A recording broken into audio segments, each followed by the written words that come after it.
We'll be continuing and finishing, at least, we're not finishing the chapter, just in case you were getting your hopes up.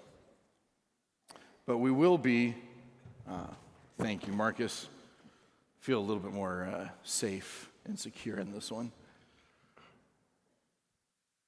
But we will be finishing up through the letter that is here in Acts 15. Oh, it still creaks. Whew. Okay, I think I need to lose a little bit of weight. But it is striking to me, I just was thinking during our service this morning, the power of unity and how our witness really, it's not even greater, it's exponentially greater when we stand in unity with one another, which means that when we don't, it's actually detracting to our ability to influence the world on behalf of the Lord. And I had a thought. What's that? I don't know if you want to start with this, but I think I will. I had a thought. Perhaps it's a little bit missed in the congregation as to how consequential this question really is.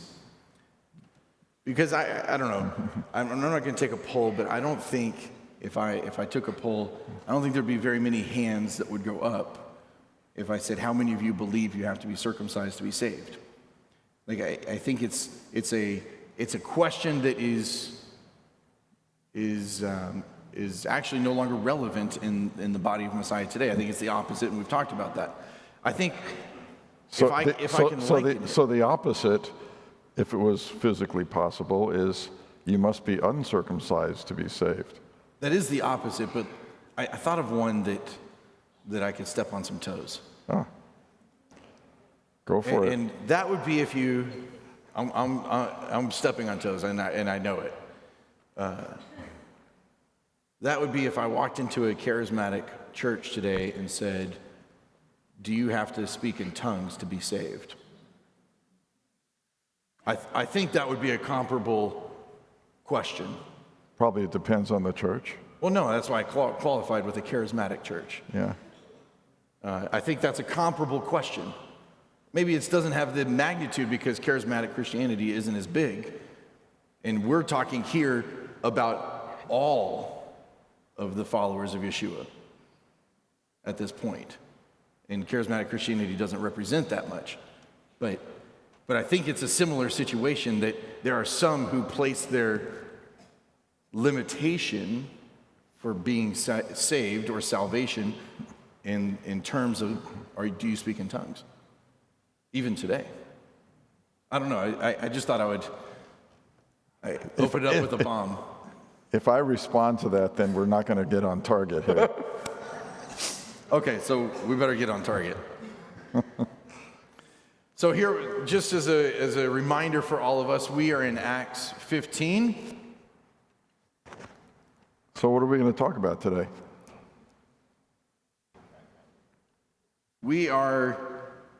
Last week we finished, or we attempted to draw to a close, but we really only finished part of Jacob or James's response. So I'd like to start with, I'm just going to reread his whole response. Yeah, we interrupted him last week. We did. So here, the question at hand, which goes back multiple weeks, is, unless you are circumcised according to the custom of Moses, you cannot be saved, which is in verse 1 of 15. But we'll go back to Peter responds, then Barnabas and Paul share, and then Jacob stands up and says, brothers, listen to me. Simon, this is also known as Peter, Simon has described how God first showed his concern by taking from the Gentiles a people for his name. The words of the prophets agree, as it is written, after this I will return and rebuild the fallen tabernacle of David, I will rebuild its ruins and I will restore it, so the rest of humanity may seek the Lord, namely, all the Gentiles who are called by my name, says Adonai, who made these things known from of old. This is where we stopped, but Jacob continues and says, therefore, I judge not to trouble those from among the Gentiles who are turning to God, but to write to them to abstain from the contamination of idols, and from sexual immorality, and from what is strangled, and from blood. For Moses from ancient generations has had in every city those who proclaim him, since he is read in all the synagogues every Shabbat. So really, we're catching up with, we're finishing with these 3 verses, but that way you could hear James or Jacob's whole response as he was writing it or speaking it. Yeah, so I think it'd be good to review a little bit after you're reading those verses that we gave a title to the series. So the series right now is only 3 weeks long, and we entitled it A Paradigm Shift or The Paradigm Shift. And so I would probably assign a similar title for this week, and I would say The Paradigm Shift in a Letter. And because at this point, the council that has gathered has listened to all the evidence. And by the way, it almost fakes you out because, all the evidence here in Acts 15 comes in just a few verses. But this was quite a drawn-out process. There was a great debate, which is, by the way, a great debate is not something that is set up so people can watch on TV or argue with one another and then come away feeling like I won, and never be friends again or don't see each other again. Debates in Jewish thinking and in Jewish gatherings are, let me just say, I'm not going to say 100%, but most of the time, they are designed to hear different perspectives, and it can get heated, but to hear different perspectives and come away with some kind of maybe it's not a conclusion all the time, but some sort of direction. In fact, this is actually one of the methods that we see if we ever read the Talmud. The Talmud has pages and pages of debates, and the debates from different rabbis saying, well, this rabbi said this, and this rabbi said this, and it's not necessarily drawing a conclusion, but it's taking Jewish people in a direction. And so I think this debate has drawn to a conclusion in a way. It made a statement, and in the form of a letter. So I think it's important to be reminded that this whole debate began in Antioch. Antioch is in the very south part of Turkey. If you have a map, you can show everybody. Yeah, stand by. I'll see if I can get it up. It's in the very south part of Turkey that almost connects to the land mass that goes down the Mediterranean through Lebanon and into Israel. And so it's the north. And the reason that this debate even began was because earlier in the book of Acts, if you recall, Stephen, who was elected to be one of the Shamashim, one of the first Shamashim of, or deacons, some of you don't understand the Hebrew part, but of the early congregation in Jerusalem.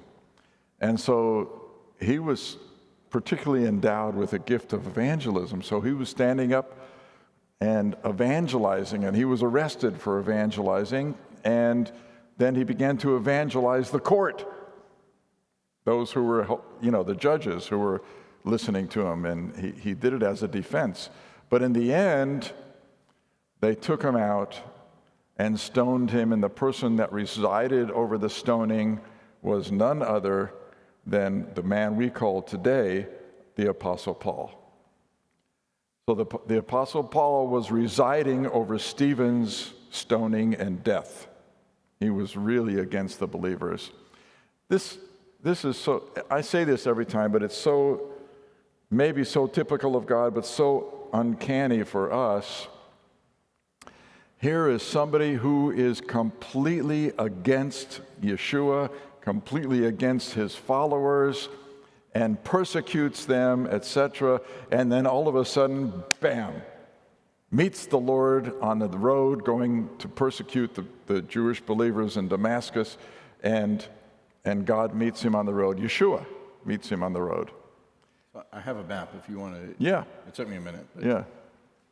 So we were describing where Antioch is, the southern part of Turkey. Antioch is right here. There you go.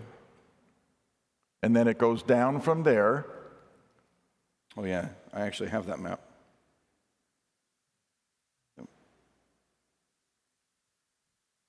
So Antioch, it goes straight down into Israel.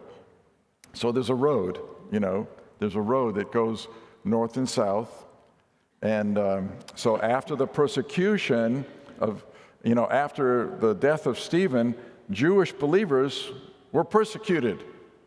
So much so that, by the Jewish community, not all, but, by some of them, especially the Apostle Paul, that many of them fled.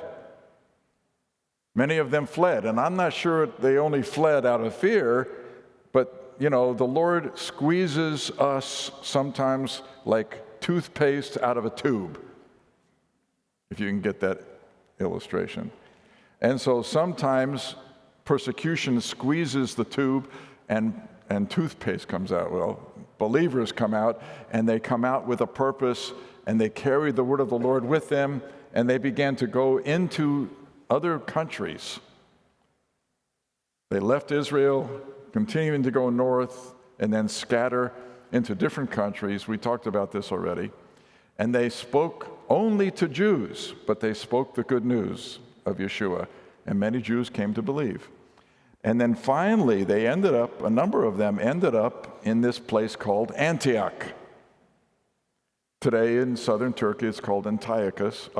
It's called, what is it called? I'll find it. What is it? Thank you, that's right. So our ministry of outside of Baruch HaShem is TJC2, and a group of us went there to pray because of what the history that is held there. And anyway, so in Antioch, they continued to speak only to Jewish people, but then there were a couple of Jewish believers who decided, hey, let's give this a shot. Let's see what happens if we share the good news of Yeshua with Gentiles. Well, lo and behold, Gentiles began to respond positively, and they began to turn to the Lord, to the only living God, the God of Abraham, Isaac, and Jacob, and turn away from idols and idol worship, and they began to come to faith. And there were so many Jewish believers and so many Gentile believers now in Antioch, they formed a congregation. And in this congregation, the scripture tells us this is the first time that those believers were called Christians. So if you ever wonder where Christianity was formed, I would say it started in Antioch. Not in Jerusalem, not in, Damascus, not in other places. I would say it started in Antioch. A lot of Christian theologians say, oh no, it started in Pentecost on Jerusalem. Well, then you have to acknowledge, if those people became Christians, you have to acknowledge the fact that there was no Christianity yet. Nobody called themselves Christians until later, till Antioch. And they were all Jewish believers. They were all Jewish. So Paul didn't persecute the church, he persecuted his fellow Messianic Jews, persecuted his own Jewish people because they were followers of Yeshua. Anyway, that's kind of a reiteration of where we've come to. Now that in the congregation of Antioch, Paul and Barnabas, I'm skipping a little bit because we've already gone over this, but Paul and Barnabas spent considerable time in Antioch teaching these young believers, these new believers, especially the Gentile believers, who really had to start from scratch because they didn't know Moses, they didn't grow up with studying the Torah or the prophets. They were idolaters. So they really came out of a world and knew nothing about the coming of the Messiah or the Messiah himself. Or even that a Messiah was supposed to come. Yeah, or even that that there is a Messiah or he was supposed to come. That's right. So here they are running along pretty smoothly in Antioch in this congregation. And then all of a sudden, one day, some men from Jerusalem come to Antioch. And if you'd like to translate it to modern days, I'm going to guess and say these guys, they probably didn't look like this, but if you looked at them today, if they came today, they would probably look like they wore black hat, black coat, black pants, and had, payas down, from their corners of their hair, and wore tzitzit on the outside, because these are the more observant or religious Jews, I think, and I believe the scripture bears me out here, who came and said, no, wait a minute, you guys are wrong. You're gathering all these Gentiles, but they, in order for them to be saved, they have to be circumcised. What do you think? Well, I think we talked about this. Yeah, we did. So that's the original question, right? So that's the question. So then Peter. So that's what I was getting to, because you said you have to address the original question, sure. okay? So there's a Talmudic story, and you've heard me say, some of you have heard me say this before. There's a Talmudic story about a Jewish yeshiva bucher, a student in yeshiva. And he's by himself. Usually they study together, but he's by himself and he's davening. He's reading the Talmud, he's reading the Bible, he's reading the Torah. And all of a sudden he says, the light comes on. He says, "Oi!" He jumps up and he says, I have the answer. But who has the question? Okay. So can we start? So Peter stands up. Peter is he's the first one to stand up and exercise input. I think partially because that was his position as the lead apostle. Yeah, he was the leader. Yeah. So he stands up, he gives his position. Barnabas and Paul, we're not given words as to what they say, but they share what happens. What does Jacob have to do with anything, or James? By the way, I'll switch back and forth between Jacob and James. It's the same person. Well, this is the interesting part, because who's Jacob? Like, who cares what he thinks? Yeah, because here you have Peter, who became the first pope. Pope Peter. Then you have Paul, who became the first Christian. Yeah, well. Yeah, if you ever wonder who's more important, Peter or Paul, Pope Peter became the first pope, so. I'm just kidding. So here we are, and the scripture begins to delineate in Acts 15. You had the emissaries, or the apostles, and the elders, because the congregation in Jerusalem now, I'm guessing, was tens of thousands of people large. So, hey, we could say it was the first mega church if it was a church. But it was huge. Let's say tens of thousands of people. I mean, in the first 3 chapters of Acts, you have about 3 or 4 chapters of Acts, you have about 10,000. It grew quickly. So here you have apostles, and Peter is the head guy. And elders, and who's the head guy? Jacob. Jacob seems to be, I don't want to call him the head rabbi or the head pastor. He was known, he was the head elder of the elders in Jerusalem. And so with him, I believe we could argue that with Jacob, he sat in the seat of authority that Yeshua talked about with his disciples early on, when he was arguing with the Sadducees, with the Pharisees and the scribes, and he says the authority is being taken away from you and given to them. And so to a Jewish believer, this authority was given, and I believe it was given to Jacob or James as the leader of the first huge congregation in Jerusalem.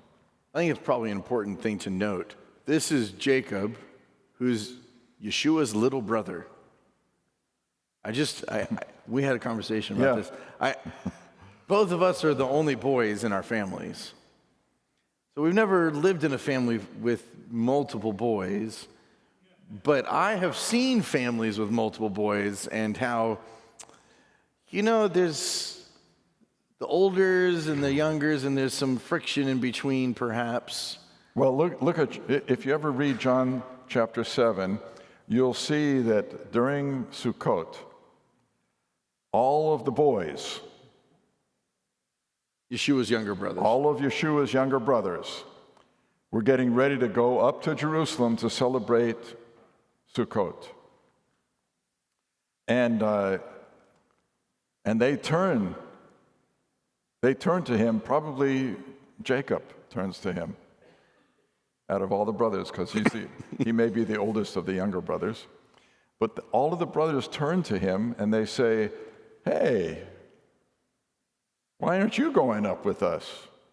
Anybody who wants to become a public person has to go up to Jerusalem, do their stuff in public. Why don't you do your miracles in public? He was saying this sarcastically. How do I know? Because the next part of that verse says that his brothers were not believing in him. So here, just like the transformation of Rabbi Shaul into the Apostle Paul, you have another transformation of Jacob, who was unbelieving and was not a follower, didn't believe in his brother's position and identity, and was not a follower, and ridiculed him along with the other brothers, like Jude, who later wrote a book here in the New Testament. And now he's not only a believer, but he's so zealous for his own, for Yeshua's messiahship, that he has humbled his heart before the Lord. In historic legend, or whatever you want to call it, but in history, he's known as camel knees. Not like me, he didn't break his knees a lot, but unlike me, he spent a lot of time praying on his knees. And so he became known as camel knees. He was such an intercessor. And so here he has become the known leader who is sitting in the seat of authority. And here this question comes about, can Gentiles be saved without being circumcised? It comes to the seat of authority to find the answer. Yeah, and he says, I judge. Yeah. Not to trouble those among the Gentiles who are turning to God. So here, we're talking now about particular people, which we've now heard the rumor or the report from Paul and Barnabas of these signs and wonders about them turning. And he says, these are the ones who are turning to the Lord. For those people, this is what he says. He says, but to write to them to abstain from the contamination of idols, contamination of idols, yes, and from sexual immorality, and from what is strangled, and from blood. So I find it interesting that he says, I judge, which is sort of a pointer to the fact that he was apparently the leader who was in authority. He says, it could be it could be like, Rabbi Ari standing up in a meeting like this, or maybe a more formal judicial meeting, and say, it's my judgment that this and this and this. And everybody's going to take that with a lot of seriousness and a lot of weight because who he is. And so that's what happened with James or Jacob. He says, it is my judgment. It's more than just my opinion. You could say it's my opinion, but it's more than that. It's my judgment. So with the seriousness of the man who is likely the lead elder in Jerusalem, working with the apostles, and who is Yeshua's brother, he's got some weight. He's got some weight. And he says, it is my judgment that we should not trouble the Gentiles. And this is so important. I want you to hear this. We should not trouble the Gentiles who are turning to God. And I think it's a good principle. It's a good lesson for us. When we are sharing the good news of Yeshua, don't trouble people with other things that maybe you use or you do or you consider needs to be done. Just lead them to Yeshua, and then you let Yeshua take over. You know what I mean? He'll take the wheel. He'll take the wheel, yeah. So anyway, I felt that was important for us to understand. Yeah, I agree. So we have these four, what have become known as the four prohibitions. And I just want to spend a minute, or unless you want to do something else before we spend a minute. Well, a preface to that minute is that Rav Shaul, Apostle Paul, picks up on these prohibitions when he's writing to the Gentiles for the churches that he planted. And by the way, Ari may say this too, but we're in agreement. There were many more churches that were planted after Acts 15 and this decision than there were before. And so the Apostle Paul writes in 1 Corinthians, just a couple of examples. First of all, here in Acts 15, verse 19, it says, I judge that it is my judgment that we shouldn't trouble those among the Gentiles who are turning to God, but to write to them. So this apparently in Jacob's mind, is not a troubling thing, what he's about to say. In fact, I think he's saying this, that it will bring them out of trouble. that these, what are called prohibitions, will actually help them out of trouble. And he writes, we want you to abstain from things contaminated, the contamination of idols, or abstain, or don't go around idol worshipers and offer things to idols. And Rav Shaul picks up on this, and he writes in 1 Corinthians chapter 10, verse 20, actually several verses before he starts the idea. But in 1 Corinthians chapter 10, verse 20, he says, what's an idol? In that context, he says, what's an idol? It's just something carved out of wood or metal. He says, but the people who offer to idols, he says, they're giving their offerings to demons. You can look it up, 1 Corinthians 10:20. they're giving their offerings to demons. And if those of you who are believers are hanging out with them in their times of offerings or in the pagan temples, he says you are partaking or sharing in their demonic offerings. So what Paul picks up on this letter, and so so James here is saying it's my judgment that you don't become contaminated by idol worship. In other words, even if you're not offering to idols, but you're hanging out with people who are offering to idols, you can be contaminated by that. Secondly, Paul picks up, this is just in terms of introduction. Just so you know, it's 12:20. Okay, then I'll be quick. The second thing he picks up is about sexual immorality. Now, Paul writes a lot about sexual immorality, but just one example is in 1 Corinthians chapter 6, verses 18 and 19. He says, don't you know that sexual immorality is different than other sins? He said, because this is the sin of the body. Other sins are not of the body, but this one is of the body or in the body. And he says, don't you know that your body is the temple of the Holy Spirit? So that's all I wanted to say. Paul picks up on it and writes based on the decisions that are being made here in Acts chapter 15. So I don't know if we want to talk about where do they come from, these four. We may not want to take the time. I'd say just give a little quick. Okay, quick. We'll talk quickly for a moment. We have a couple differing opinions. We have a few differing opinions between the two of us. Yeah, well, I don't think we should argue that in front of everybody. We want to be nice. There is an argument that can be made that it is a moral adaptation of law that's from the Talmud. I'm not going to spend much time in that one because I don't think it's quite as relevant.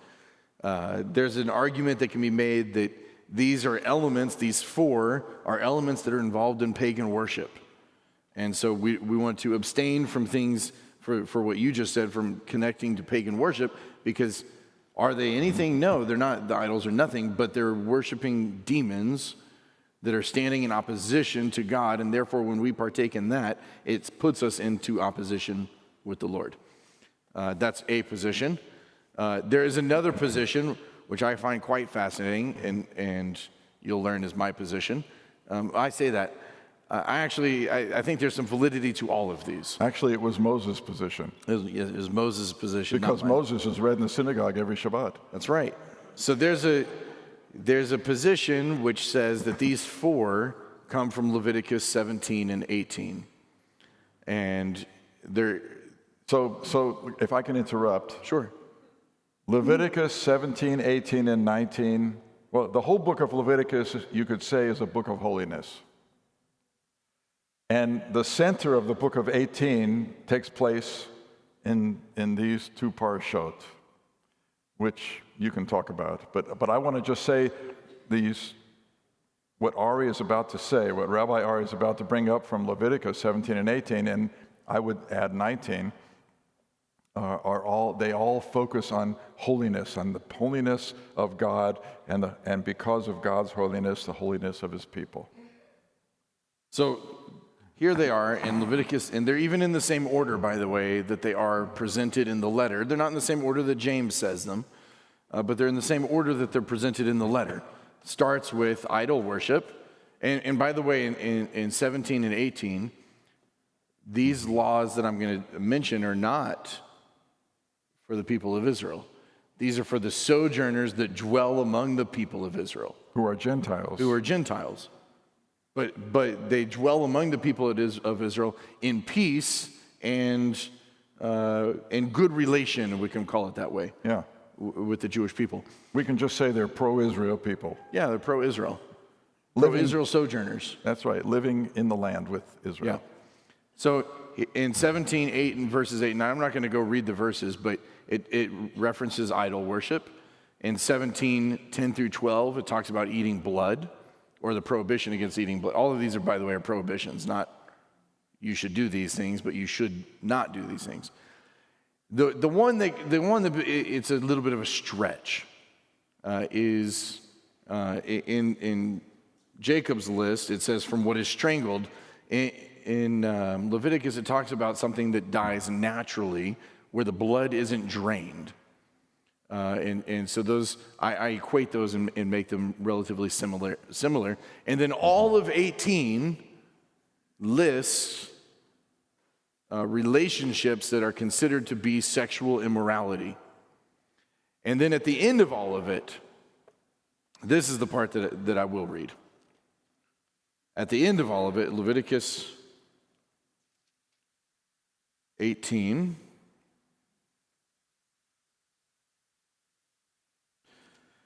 Starting in verse 27, for all of these abominations, this is going back through the previous chapter and a half, because we haven't changed the subject.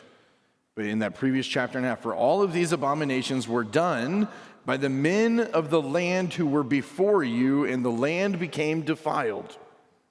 So who are the people in the land? Those were the Canaanites and the nations that were dispersed. If you defile it, the land will vomit you out, as it vomited out the nation that was before you. In other words, we can't do those things either. In other words, if you do those things, you kind of become lukewarm towards God, and he'll vomit you out, vis-a-vis the book of Revelation. Ooh, that's a really good connection, because we had this conversation about, it's often talked about the 7 churches who John writes. And that's really interesting. I'm talking about that.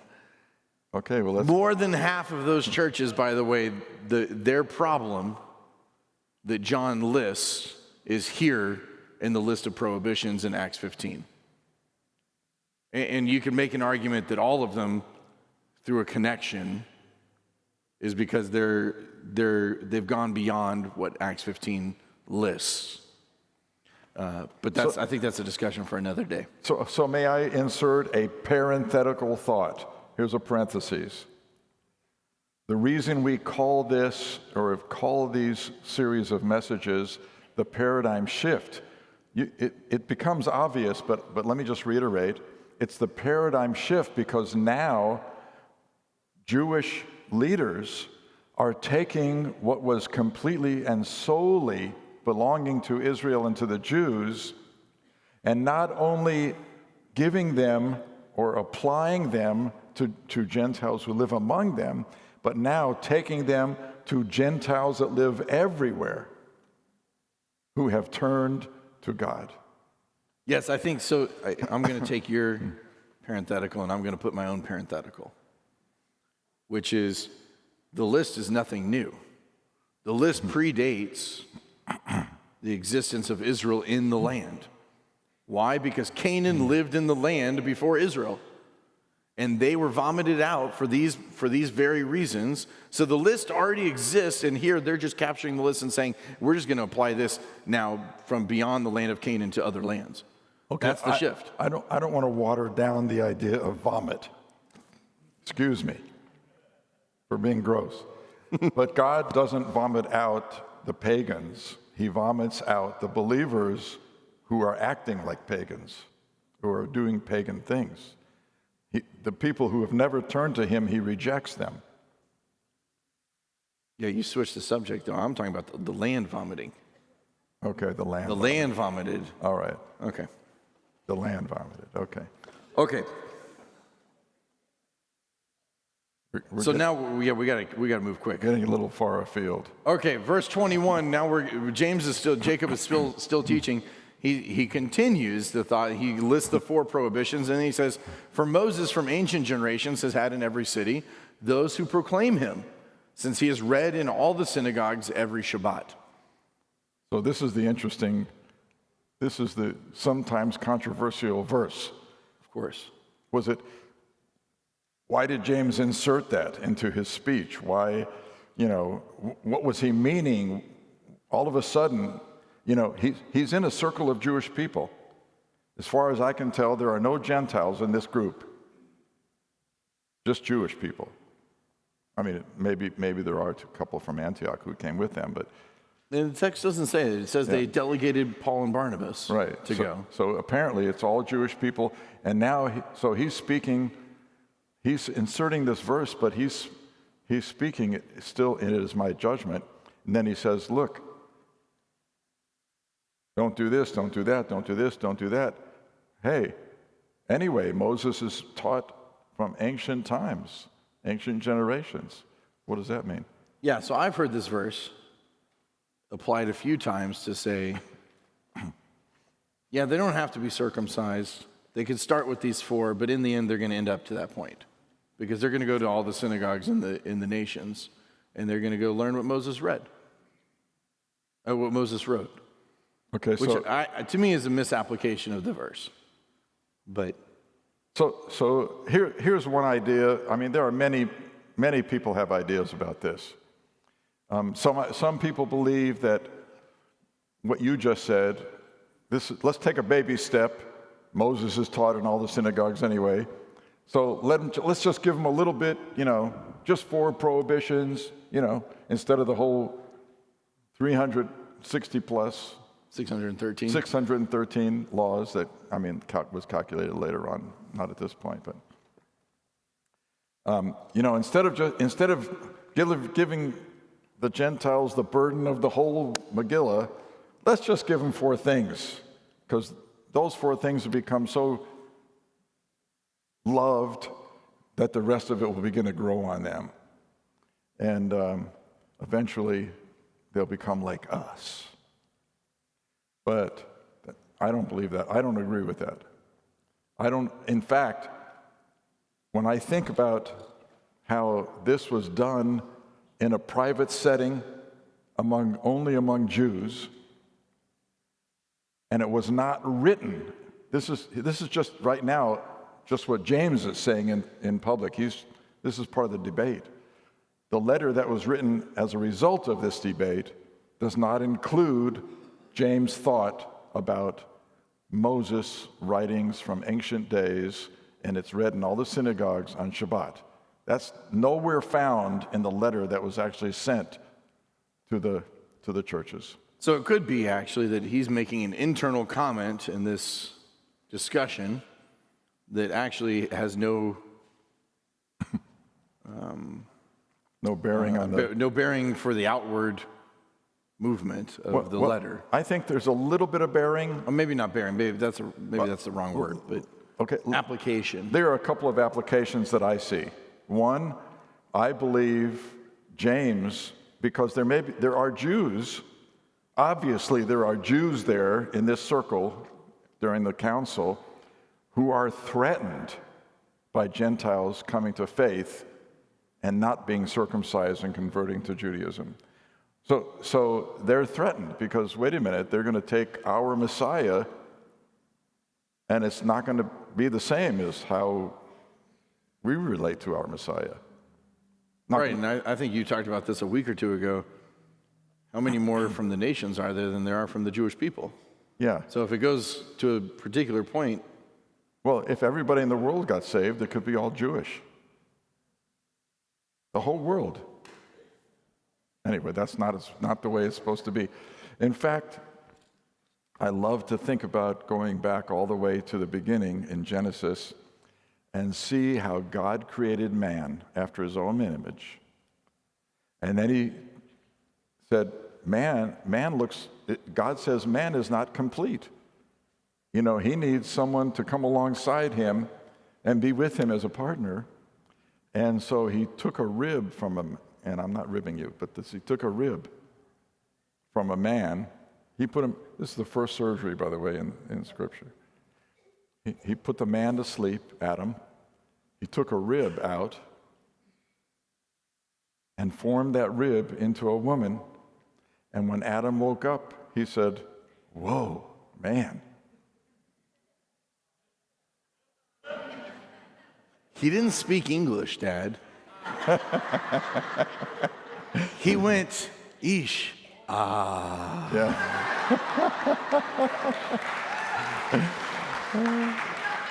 So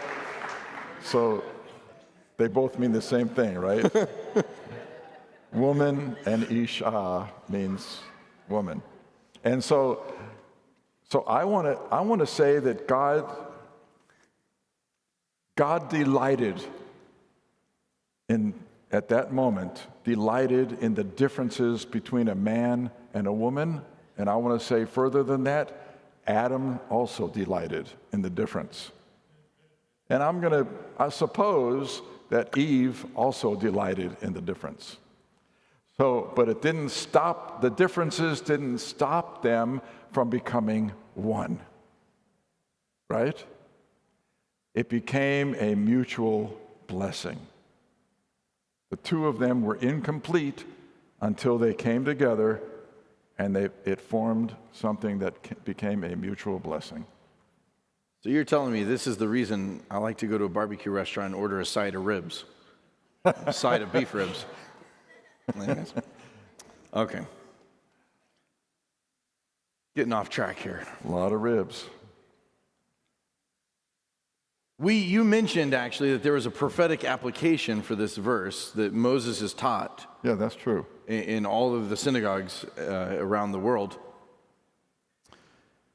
For the prophetic purpose of actually keeping the Gentiles who are coming to faith with a connection. That's right. To the people of Israel. That's right. Until what I'm going to call the church fathers, until they all came together in the first church council known as the Nicene Council. It took place in 325 AD. There, let's just say that the church cut the ties between the church and Israel. And that was a mistake in my humble estimation. That was a huge mistake. But, God even takes mistakes and makes them right. But this was a long period of time after this. And it's my own theory. I'm not an expert.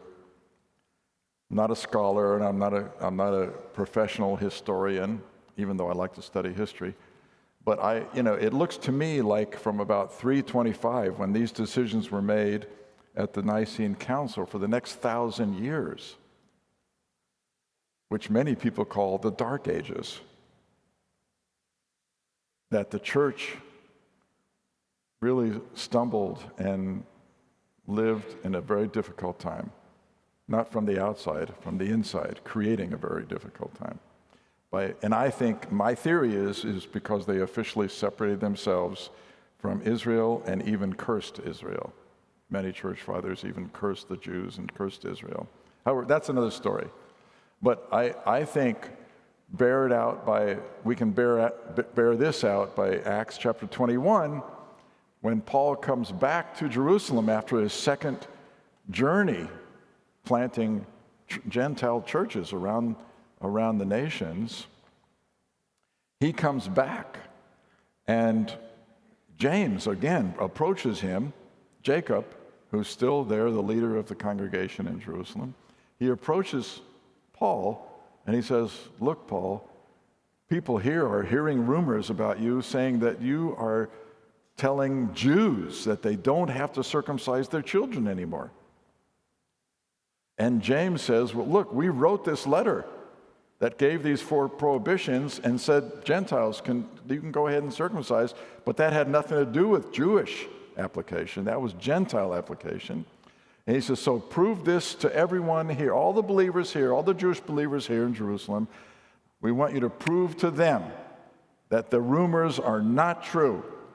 Go, shave your head, go take a Nazirite vow, etc., or break a Nazirite vow and pay for these other guys who were doing the same thing into the temple." And so the Apostle Paul does it, and he pays out of his own pocket for all of this, making these offerings in the temple.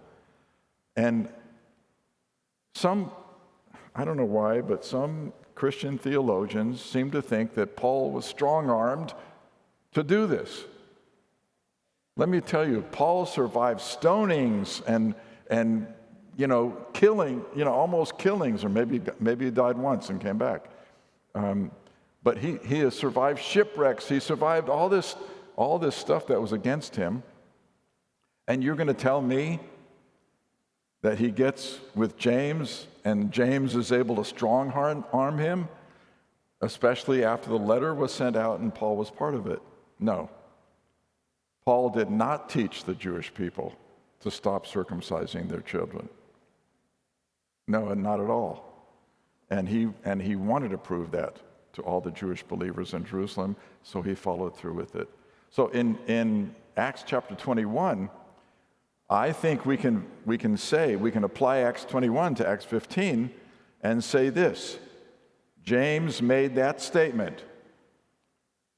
Moses, or the Torah, has been taught through ancient generations, all the way back from Moses' generation, right? All the way back, 1,500 years prior to this. From ancient times, Moses has been taught, and actually it's taught every Shabbat in the synagogue. Well, there were no synagogues back in those ancient times. They came later through the dispersion of Jewish people into the Babylon. And in Babylon, they started to form what I call the pre-synagogal form of Judaism. And they came back from Babylon and brought the synagogue with them, the idea of the synagogue with them, and synagogues were formed in Israel from that time on. So maybe I can say this, because I think I remember this part of this conversation that we had. The 4 abstinations, if I can call them that, 4 prohibitions, is talking about Gentile identity, and then maybe Peter's Peter, Paul, James. Who are we talking about? We're talking about James. Peter, Paul, and Mary. No, we're talking about James. James maybe is now even referencing Messianic Jewish identity. So keeping that there's a possibility that there's a little bit of a separation, but also working together for the beautification of the Lord. Yes, I agree 100%. I think what Acts 15 represents is that Gentiles don't have to become Jews or identify as Jews. And Jews don't have to be, in order to believe in Yeshua, don't have to become, I don't know, forgive me if I'm blowing anybody's mind away here. Jews don't have to become Christians to become followers of Yeshua and Messianic Jews. And don't have to become uncircumcised if that was possible. So that's why I said that earlier. Okay, so before we move on, I want to make one more. So identity is very important here. Yeah, I just want to make an aside for the congregation's sake, and then I think we move on to the next thing and wrap it up. I find it very interesting because right here we have proof that, number one, that there was a regular meeting of Jewish people outside of the land of Israel in synagogues every Shabbat, and number two, that they had a regular reading from the Torah. Just like we do. Just like we do today. Now, I think the readings have changed, but the quite fascinating thing that that we discussed is this Torah portion, 17 and 18 of Leviticus, is from the Torah portion Acharei Mot. And 19 is from part of Kedoshim. Kedoshim.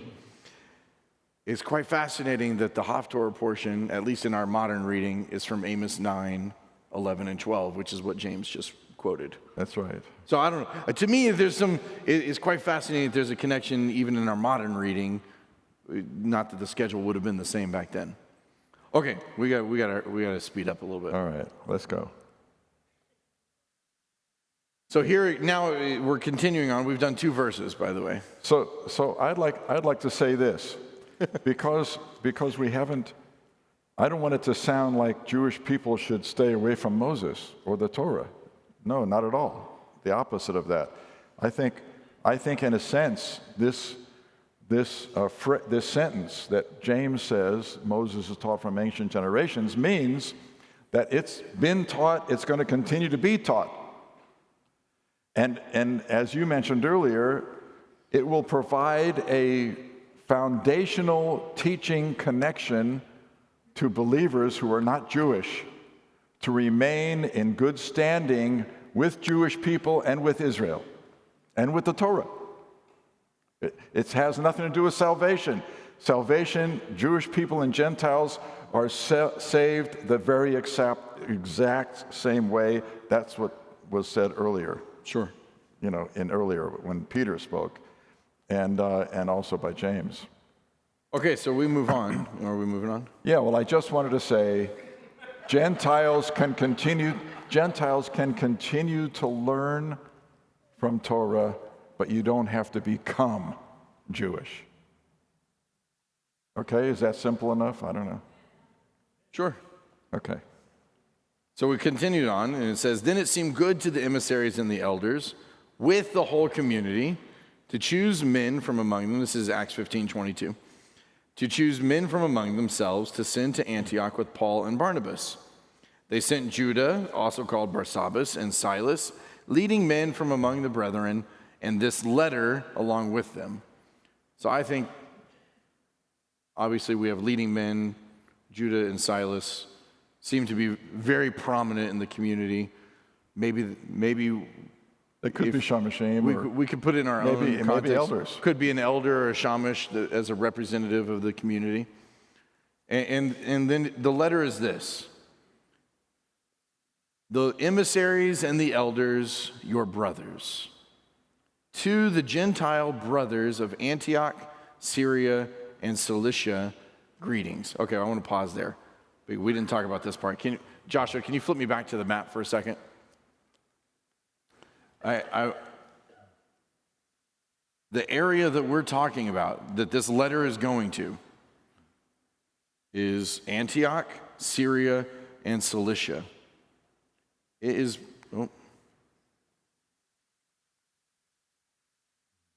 Not working? Oh, my pen is out of battery. It's this area right here, which includes Antioch. Antioch is the center of it. I'm glad you have enough electricity in your finger. Yeah, my finger is electrifying. But it's fascinating because it terms Cilicia, which is, by the way, where Tarsus is. And I find it interesting. I'm wondering if Paul planted a congregation in Tarsus already before he came to Antioch. Yeah. So now they're going back to where Paul's already been, which is this area right here. And then, by extension, it will go to... It looks like the circle of trust. Sure. Okay. Okay. Sorry. I just want to make that comment before we move on. To the Gentile brothers of Antioch, Syria, and Cilicia, greetings. Since we have heard that some from among us have troubled you with words disturbing to your souls. Do we want to go through this verse by verse? You can read it. I mean, you just read it, but I think just since we're running out of time, you can just highlight what you want to highlight. Okay. So, in other words, they've heard that some from among them have troubled them. So, by the way, James and the council are acknowledging that some went forward and caused trouble. From them. From them. But without authorization. Right, well, I'm getting there. Okay. They troubled them. In other words, they put some baggage on them that was unnecessary. And he says, they troubled you, or that were words that were disturbing to your soul. Like that's quite deep. Soul in the Hebrew mindset, nephesh and other words, has to do with your life. I mean, it's not just, hey, I don't like the shirt you're wearing today. That might bother you emotionally. Why did that person say that? But this is troubling the soul, so it has something to do with the life. And it has to do with the inner life and the exterior life. Because we've talked about this multiple times. Yeshua, the reason he confronted the Pharisees is because they focused, at least it seems in the text, on the exterior. Got to make sure you do all of these things. But their interior didn't match. And Yeshua wanted their interior to match the exterior. and that's didn't want it to be troubling to do all of these other things. Okay, you were about to say something? Yeah, I was just going to just acknowledge that in Greek, the Greek word here is psyche, which is we get our word psyche or psychological. It has to do with the brain.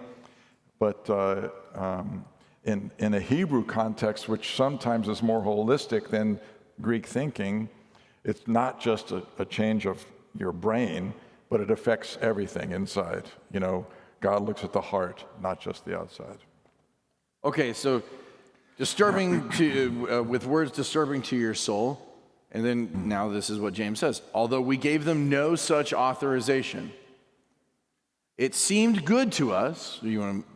No, I was just going to say it's like if one of you or if a few of you go out somewhere else from Baruch HaShem and say we're coming from Baruch HaShem and from Rabbi Ari and the elders, you know, but Rabbi Ari gave you no authorization, or the elders gave you no authorization to do it, but you're invoking something anyway. So that seems to be the case. You're invoking authority, which actually is Right. quite often in Jewish literature based upon the words of Rabbi so-and-so. Right. It seemed good to us, having come to one accord, in other words, that everyone who's in that room debating hotly now have come into one accord. In other words, they all That's are a in miracle. unity. That is a miracle. I think it's absolutely a miracle. Anyways, come into one accord to select men to send to you with our beloved Barnabas and Paul. Who risked their lives for the name of the Lord Yeshua. Yeah. So now the council is acknowledging what Paul and Barnabas have already done here in chapters Acts 13 and 14. You know, if you remember, Paul was stoned and they thought he was dead. Right.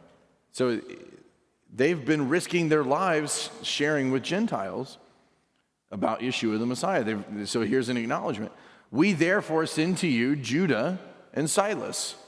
So this is part of the letter now. This is not the discussion anymore. Yeah, this is the official. Oh, in fact, I think I forgot to say something.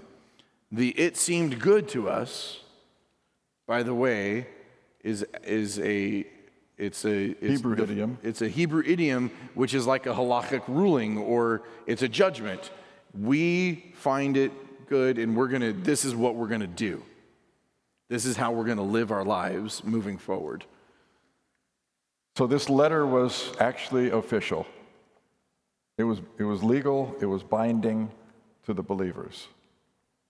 So we therefore send to you Judah and Silas, who themselves will report to you the same things by word of mouth.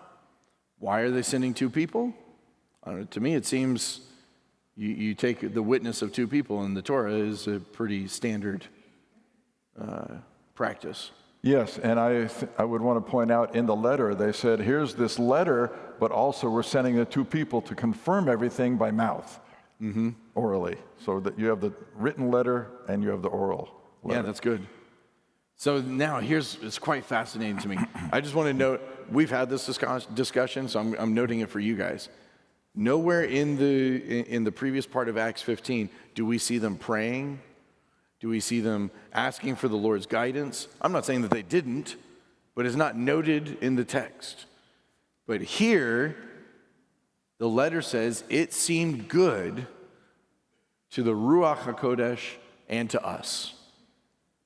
Starting with the Spirit of the Lord, it seemed good, what has come forth, this unified direction, is a unity between the Spirit of the Lord and the council. And I would just pick up on that again and say, Rav Shaul, or the Apostle Paul, wrote in Ephesians chapter 4, verses 1 through 3, the Jews and, Ephesus, the congregation in Ephesus had both Jews and Gentiles in it. That's how it started and it grew. But he picks up on Ephesians chapter 4, 1 through 3, and he says, do me a favor. I'm paraphrasing. He says, do me a favor, maintain the unity of the Spirit within you, among you. Maintain the unity of the Spirit This will bless me so much. Maintain the unity of the Spirit will bless you, because there actually is only one body, one Spirit, one immersion, one faith that encompasses all of us, Jews and Gentiles alike. So it seemed good to the Ruach HaKodesh and to us not to place on you any greater burden than these essentials: that you abstain from things or meat offered to idols, from blood, from things strangled, and from sexual immorality. See, this is where the order comes in. It's different than the order that Jacob says.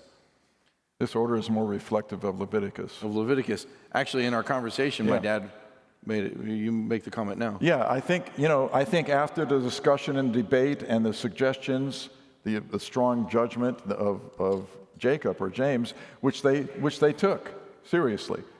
But I think it wasn't the end of the discussion. I think some of the Jewish people who were probably more observant, who finally said, okay, we can live with this. Maybe they don't have to be circumcised. We can live with this. Probably influenced the writing of the letter by moving the order of these four elements into the Levitical order, rather than just leaving them as James spoke them. Then the letter ends, by keeping away from these things, you will do well. Shalom. So how many Christians do you know who still do abstain from these four things? Probably not many. This letter has been long forgotten. But anyway, I think that just to close, to wrap everything up, and we started with this, which is the question is, what's the result of this letter? The result of this letter, there's an immediate, long-term, and then even a today application. The immediate result is there's a relief for the brothers who were in Antioch, in Syria and Cilicia. Is that what it was? Yeah. In Cilicia. The longer term is there's an explosion. In fact, the rest of the book of Acts is basically planting one congregation after another of Gentiles who are coming to faith. And they deliver this letter wherever they go. So they have the ruling. And it may just seem like a ruling, but to Gentile men in particular, not to have to be circumcised is a big deal. It doesn't mean that they can't be. In fact, when I was growing up, it became normal practice in the hospitals to circumcise boys. It doesn't matter, regardless of religion. It's not so much anymore today. But back then, it was not. It was not, totally not. And so you can imagine that the growth of the body of the Messiah would have been much slower and smaller had circumcision been required.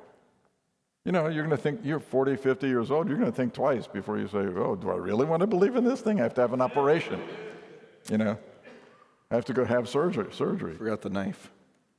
So, that's right, we did. That's all right. Okay. Obviously, the Lord doesn't want us to do it. That's right. Anyways, I'm getting an affirmation from my mother. So what's the result? The immediate result was that there was a fantastic growth in the body of Messiah. So many people turned to the Lord. So the long-term result, what would you say? I think we're living it. I think this is us today at BHS. At Baruch HaShem, we're really a modern form of Antioch, if I can put it that way. Yeah. And I think we can finish there, and I'll make one more comment, unless you have another comment. No, that's it. I'll make one more comment. I recognize we have, at the same time, gone very slowly through the Acts 15, but on the other hand, we actually have gone quickly.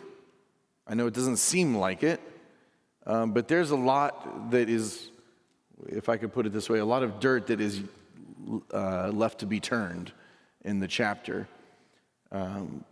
So if there perhaps are questions that you might have that we haven't addressed, we try to address a lot of the questions that might come up. But if there's questions that you have, let me encourage you, write them down. And you can even email them in if you want. That's fine. We're going to have an opportunity if there are questions. If there's not, we might not. But we'll have an opportunity in a few weeks to do a little bit of a Q&A. If there's a question, we'll address the question as best we can and perhaps bring a response. It doesn't mean you're going to get an answer, but it does mean you might get a response from us. You mean a satisfactory answer? Well, you might not even get one of those. Oh, you mean you just might get a response. Okay. I mean, I can't tell you how many times I get somebody, should we do this or this? And I say, class, what do I say? Yes. That's exactly, I don't know. Somebody over there has been in class with me. Should we stand up during the Torah reading or should we sit down? Yes. So, if there are some questions that you might have, you can do that. If any of you has one, start with that because that's going to send it in. You can send it to Cheryl in the office. That's going to let me know that there's still questions. If I get no questions, we might not do a live question response. So anyways, the email address is office, OFFICE, at bhsdallas.org. And by the way, you mentioned, we haven't gone through all the dirt, but you don't have to, that doesn't mean you have to ask a dirty question. So, anyways, on that note, I'll leave you to clean up. All right. If there is a need for a question and response time, we'll do one. And in fact, we might do it live. But you're not going to get the opportunity to stand up and ask the question. You'll have to write it down and send it in, so that it can. It'll go through a filter before it comes. And the reason for that is, if you write it down, it means something. It's actually worth your time. I'm just telling you, this is a matter of practice. When you write it down, it actually is worth more to you than when you don't write it down.